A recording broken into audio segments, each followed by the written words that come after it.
Hey guys, welcome back to my new video. Guys, मैं नाम है अर्पित और आप सभी का मैं स्वागत करता हूं अर्पित मेरे स्टूडियो चैनल पे।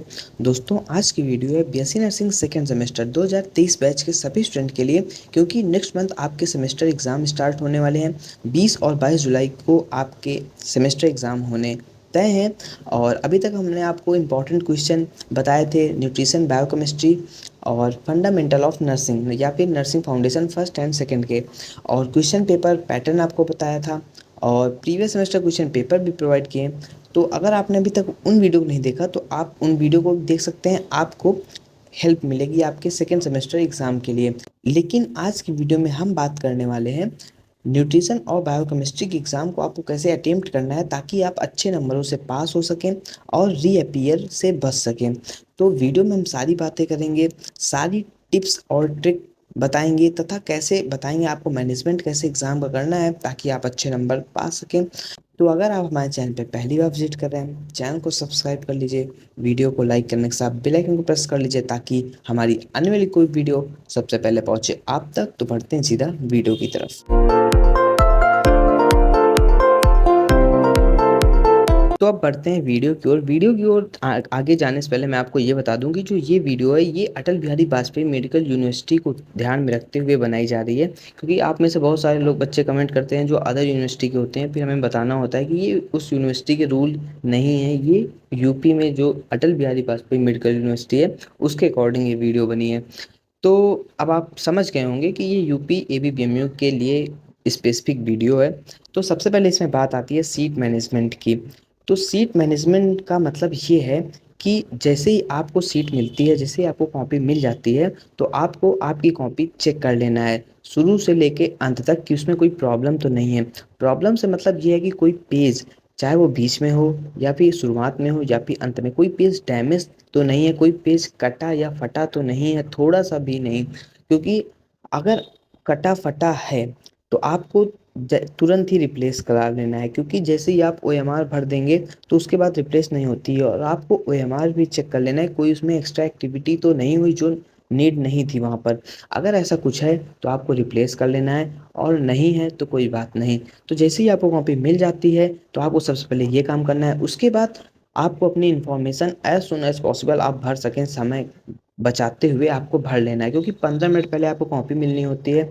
और कॉपी मिलती है 15 मिनट पहले, और उसके उसके बाद आपको 15 मिनट में ही दोनों कॉपियाँ फिलअप करनी होती हैं, क्योंकि आप ज़्यादा समय लेंगे तो आपका ही नुकसान है। तो अब चूंकि 15 मिनट में दो कॉपियाँ बननी है, तो जल्दबाजी में कभी कभी ऐसा होता है कि जब आप अपना रोल नंबर भरते हैं तो एक आधा अंक आगे पीछे आप गलत कर देते हैं। और लगभग हर बार ऐसा होता है कि हर क्लास में एक बच्चा तो होता ही है जो ये गलती करता है। उसके बाद उसको काफ़ी डांट पड़ती है, क्योंकि उसके बाद उसका समय का भी लॉस होता है और फिर कॉपी भी देखने में अच्छी नहीं लगती, शुरुआत से ही गंदी लगती है, तो फिर थोड़ा सा मन भी अच्छा नहीं रहता है, वो भी गड़बड़ हो जाता है। तो ये सब चीज़ों से आपको बचना है। आपको क्या करना है, सबसे पहले कॉपी लेना है, कॉपी चेक करना है कोई दिक्कत तो नहीं है, और जितना जल्दी हो सके आपको एएमआर भरना है और नेक्स्ट स्टेप की ओर आगे बढ़ जाना है। अब आप नेक्स्ट स्टेप में बढ़ रहे हैं, इसका मतलब अब 11 बज चुके होंगे, और 11 बजने का मतलब ये है कि आपको पेपर मिल चुका होगा। और अभी तक आपने केवल ओएमआर भरा है, अपनी कॉपी फिलअप की है और कॉपी चेक की है, ठीक है। अब आपको 1 से 2 मिनट निकालना है और जो क्वेश्चंस को अच्छे से रीड कर लेना है। कुछ एक बार मतलब बड़ी नज़रों से पूरा क्वेश्चन पेपर देख लेना है 1 से 2 मिनट, इससे ज़्यादा समय नहीं देना, क्योंकि फिर टाइम, एक एक मिनट बहुत इंपॉर्टेंट होता है। लास्ट में जब एक दो एमसीक्यू छूटता है तब समझ में आता है 1 मिनट और होता तो क्या होता। तो अब आपको पहला क्वेश्चन देख लेना है, पहला मतलब पैटर्न क्या है, सीक्वेंस, किस सीक्वेंस में आपको क्वेश्चन पूछे गए हैं, उस हिसाब से आपको आइडिया लगाते जाना है। अब मान लो अगर पहला क्वेश्चन लॉन्ग है तो आपको क्वेश्चन पढ़ लेना है कि कितने लॉन्ग पूछे गए हैं और कितने अटेम्प्ट करने हैं, ठीक है। दूसरा क्वेश्चन है शॉर्ट नोट है या फिर वेरी शॉर्ट है, तो कितने क्वेश्चन आपसे पूछे गए हैं और कितने आपको अटेम्प्ट करना है। ये सब कुछ बिल्कुल ध्यान में रखिए यार, ये नहीं कि आपसे 5 क्वेश्चन पूछे गए हैं और टोटल 6 क्वेश्चन थे, 5 पूछे गए, लेकिन आपने जल्दबाजी में 6 सारे अटेम्प्ट कर लिए। तो इससे क्या होगा कि आप सोच रहे हैं कि आपको बहुत अच्छे नंबर मिलेंगे, तो आपके अच्छे नंबरों की बजाय उल्टा नंबर कट जाएंगे। तो ये सब चीज़ें आपको शुरुआत से ही अवेयरनेस दिखानी है। इसके बाद बढ़ते हैं नेक्स्ट स्टेप की ओर। नेक्स्ट स्टेप है मार्क्स मैनेजमेंट। तो मार्क्स मैनेजमेंट का ये मतलब है कि जो क्वेश्चन जितना कंटेंट डिजर्व करता है आपको उतना ही उसमें लिखना है। मतलब मेरा ये है कि मान लो क्वेश्चन नंबर 1 आपका वेरी शॉर्ट है, ठीक है। अब वेरी शॉर्ट आपसे, अब वेरी शॉर्ट तो बहुत ईज़ी होता है, कोई डेफिनेशन पूछ सकता है या फिर कोई फंक्शन पूछ सकता है, कुछ भी पूछ सकता है। तो आपको आ रहा है तो आपने वेरी शॉर्ट 2 नंबर का चुकी है, तो आपने उसमें ही 1 पेज लिख दिया, 1.5 पेज लिख दिया, तो ऐसा आपको नहीं करना है। आपको जितने नंबर का है उसके हिसाब से क्वेश्चन अटेम्प्ट करना है। अगर वो लॉन्ग है, अगर पहला क्वेश्चन लॉन्ग है, 10 नंबर का है, तो आपको 6-7 पेज, 7 पेज बस, इससे ज़्यादा नहीं। और अगर मान लो कि शॉर्ट नोट है जो कि 5 नंबर का होता है, तो उसमें आपको 2.5 पेज मिनिमम, 3 पेज मैक्सिमम।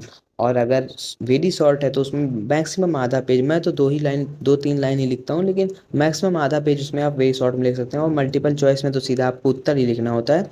तो ये चीज़ आपको ध्यान देना है कि जो क्वेश्चन जितना कंटेंट डिजर्व कर रहा है उसके मार्क्स के अकॉर्डिंग, तो आपको उतना ही कंटेंट उसमें लिखना है। एक्स्ट्रा एक्टिविटी उसमें नहीं करना है, एक्स्ट्रा उसमें लिखने का कोई मतलब नहीं है, एक्स्ट्रा नंबर नहीं मिलता है। इसके बाद आती है टाइम मैनेजमेंट की बात। तो चूंकि आप लोग सेकेंड टाइम एग्ज़ाम दे रहे हैं, क्योंकि फर्स्ट सेमेस्टर में आप लोग एक बार दे चुके हैं, तो आपको टाइम मैनेजमेंट का तो बहुत पता हो गया होगा। क्योंकि क्या होता है कि जब बच्चे पेपर दे रहे होते हैं, तो अगर मान लीजिए पहला क्वेश्चन लॉन्ग आ जाता है, तो लॉन्ग क्वेश्चन 15 नंबर का या फिर 10 नंबर, जितने भी नंबर का रहता है, तो बच्चे जब एग्ज़ाम दे रहे होते हैं तो 1 घंटे, कम से कम 1 घंटे उनका एक लॉन्ग करने पे ही चला जाता है। और ये और उनको पता भी नहीं चलता कि कब 1 घंटे हो गया है। उनके हिसाब से कि उन्होंने बहुत लिखा है, लेकिन जब बाद में पता चलता है कि एक ही क्वेश्चन हुआ है 1 घंटे में, तो बाकी बचे 2 घंटे में पेपर के लिए समय बहुत कम पड़ जाता है। तो आपको शुरुआत से इतनी स्पीड रखनी है कि कम से कम 40 से 45 मिनट में आप एक लॉन्ग कर लें। वैसे न्यूट्रिशन और बायोकेमिस्ट्री में केवल एक ही लॉन्ग आएगा, यानी न्यूट्रिशन में केवल एक लॉन्ग आना है। तो तब भी आपको इतना स्पीड रखना है कि आप पेपर कोई भी ना छूटे, पेपर कोई भी क्वेश्चन आपका ना छूटे। और प्रॉपर मैनेजमेंट करना है टाइम का, कि मुझे लॉन्ग इतनी देर में कर लेना है, शॉर्ट इतनी देर में, वेरी शॉर्ट, जिस हिसाब से क्वेश्चन पूछे गए हैं, जितने क्वेश्चंस के नंबर हैं उस हिसाब से आपको पूरा अपना कैलकुलेशन करके शुरुआत से ही आपको टाइम मैनेजमेंट पे ध्यान देना है कि कोई क्वेश्चन आपका छूटे नहीं। क्योंकि अगर आप कोई क्वेश्चन छोड़ देते हैं, इसका मतलब आपको उस क्वेश्चन में तो एक भी नंबर नहीं मिलेगा, लेकिन उसकी जगह आप थोड़ा भी लिखेंगे तो आपको 1-2 नंबर तो मिलेगा ही। तो आपको यही शुरू से ध्यान रखना है कि क्वेश्चन नहीं छूटना चाहिए, टाइम मैनेजमेंट आपका बहुत ही अच्छा होना चाहिए। इसके बाद बात आती है attention to the question paper pattern. इसका मतलब ये है कि जो क्वेश्चन का पैटर्न है, क्वेश्चन पूछने का सीक्वेंस है, वही आपके आंसर देने का सीक्वेंस होना चाहिए। यानी कि अगर एग्ज़ाम में क्वेश्चन नंबर 1 लॉन्ग है, तो आपके कॉपी में भी क्वेश्चन नंबर 1 लॉन्ग होना चाहिए। अगर आप अपनी कन्वीनियंस के लिए या फिर सुविधा के लिए ये सोच रहे हैं कि पहले मैं छोटे छोटे क्वेश्चन कर लेता हूँ, जैसे कि एमसीक्यू या फिर वेरी शॉर्ट, उसके बाद लॉन्ग करूँगा ताकि मेरे पास बहुत समय हो, तो इससे एग्जामिनर सोचेगा आप उसे मिसगाइड कर रहे हैं, और जहाँ वो आपको अच्छे नंबर दे सकता है वहाँ आपके नंबर वो काट लेगा। तो आपको कॉपी ऐसे लिखनी है कि उसे आसानी हो समझने में कि आपने कौन सा क्वेश्चन कहाँ लिखा है, और सीक्वेंस वाइज ही आपको पूरा पेपर सॉल्व करना है। इसके बाद बात आती है मेक फ्लो चार्ट की। तो इसका मतलब ये है कि आपको जहाँ, जैसे लॉन्ग क्वेश्चन है और या फिर शॉर्ट नोट क्वेश्चन है, ठीक है, तो इन दोनों क्वेश्चन में आपसे जितना हो सके आप अपनी बात फ्लो चार्ट के रूप में रखिए। इससे एग्जामिनर को ज़्यादा क्वेश्चन पढ़ने की जरूरत नहीं पड़ेगी, वो केवल आपका फ्लो चार्ट ही देख लेगा, तो वो समझ जाएगा कि बच्चे के पास एजुकेशन लेवल है और उसने जो कंटेंट लिखा है वो सही है। आपको वो फ्लो चार्ट के तौर पे ही जज कर देगा और आपको अच्छे नंबर वो दे देगा, वो इतना अंदर पढ़ेगा नहीं। लेकिन अगर आप वही, तो उससे क्या होगा, फ्लो चार्ट बनाएंगे तो कॉपी थोड़ा आपकी अट्रैक्टिव भी लगेगी। अब वहीं आप अगर फ्लो चार्ट नहीं बनाएंगे, केवल थ्योरी थ्योरी ही लिख देंगे, तो वो बोर हो जाएगा और आपकी कॉपी जनरल मार्किंग के तौर पे चेक कर देगा। वहीं आप थोड़ा हेडिंग डाल के फ्लो चार्ट के रूप में चीज़ें समझाएंगे तो आपकी कॉपी अट्रैक्टिव लगेगी, और उससे भी लगेगा कि बच्चे के पास नॉलेज अच्छा खासा है, तो आपको अच्छे नंबर वो देगा। तो आपको कोशिश करना है जितना, देखिए लॉन्ग क्वेश्चन 10 नंबर का होगा, आपको 6 से 7 पेज आप लिखेंगे। तो 6 से 7 पेज का मतलब है कि आप अपना जो जो भी लॉन्ग क्वेश्चन पूछता है आपसे, मान लीजिए क्वेश्चन है define nutrition and health, explain factor affecting food and nutrition, तो आप इसमें फ्लो चार्ट अपने आप से बना सकते हैं। आपके कॉपी में नहीं बनवाया गया, आपके बुक में बहुत सारे फ्लो चार्ट हैं, आप उनसे समझ के आप न्यूट्रिशन जो है फैक्ट, आप ऐसे लिख सकते हैं factor affecting food and nutrition. उसके बाद आप फ्लो चार्ट के जरिए मतलब बता सकते हैं कौन कौन से फैक्टर हैं जो आपके न्यूट्रिशन को अफेक्ट करते हैं, तो आपकी कॉपी अट्रैक्टिव लगेगी और आपको अच्छे नंबर सामान्य से अच्छे नंबर मिलेंगे। इसके बाद नेक्स्ट स्टेप है make diagrams when ever necessary. इसका मतलब ये है कि आप डायग्राम बना सकते हैं अगर आपको उस क्वेश्चन जो क्वेश्चन पूछा है उसमें डायग्राम आप आ रहा है आपको, तो आप खुद से बना सकते हैं। अगर क्वेश्चन पे नहीं पूछा है तब भी आप बना सकते हैं। मान लीजिए न्यूट्रिशन पे एक क्वेश्चन है डिफाइन बैलेंस डाइट, तो आप बैलेंस डाइट का पहले बैलेंस डाइट आप डिफाइन कर सकते हैं अगर 5 नंबर में पूछा है। अब 2 नंबर में डायग्राम मत बनाइएगा, मतलब ये बात है 5 नंबर वाले क्वेश्चन की और लॉन्ग क्वेश्चन की, ठीक है। तो आप पहले बैलेंस डाइट बताइए, उसके बाद आप अपना खुद से पिरामिड बना सकते हैं। अगर नहीं पूछा तब भी बना सकते हैं। सेम यही काम आपको बायोकेमिस्ट्री में भी करना है। अगर आपको डायग्राम तैयार है, आ रहा है, लेकिन डायग्राम बनाने का मतलब ये है कि डायग्राम फिर सही बनाइएगा, ये नहीं कि गलत डायग्राम बना दीजिए। क्योंकि जब आप डायग्राम बनाएंगे तो एग्जामिनर की जो नज़र है वो वही डायग्राम पे जाएगी। अगर वो डायग्राम सही होगा तो उसके बेस पे वो नीचे पढ़ेगा भी नहीं आपने क्या लिखा है। अगर आप डायग्राम सही बनाएंगे तो आपको पूरे नंबर मिल जाएंगे, जितने वो दे सकता है उतने आपको दे देगा। अब 10 नंबर क्वेश्चन किसी को 10 तो मिलता नहीं है, 1-2 नंबर तो कटता ही है। तो आपको जितने नंबर वो दे सकता है उतने नंबर देगा। लेकिन डायग्राम बनाएंगे, कॉपी भी आई कैचिंग लगेगी, और अगर डायग्राम सही तो आपको अच्छे नंबर मिलेंगे। डायग्राम ही आपने गलत कर दिया तो अंदर चाहे जितना सही लिखिए वो सब गलत ही माना जाएगा। तो आप डायग्राम बना सकते हैं, लेकिन अगर आपको आ रहा है तो, नहीं तो रिस्क नहीं लेना है। इसके बाद बात किया जाए लास्ट टिप्स एंड ट्रिक्स की, तो मेरी आपको पर्सनल एक्सपीरियंस के आधार पे यही सजेशन मैं आपको दूंगा कि आपको हेडिंग्स का काफ़ी ख्याल रखना है। हेडिंग्स का मतलब कि अगर मान लो 10 नंबर क्वेश्चन है तो आपको कोशिश करना है कि 6 से 7 हेडिंग आपको लिखना ही है। आप खुद से भी हेडिंग बना सकते हैं, ऐसा नहीं कि किताब में हेडिंग है आपको वो हेडिंग नहीं याद तो आप खुद से नहीं बना सकते। आप खुद से हेडिंग बना सकते हैं, क्योंकि आप अब ग्रेजुएशन कर रहे हैं, आप स्कूल पे नहीं हैं, ठीक है।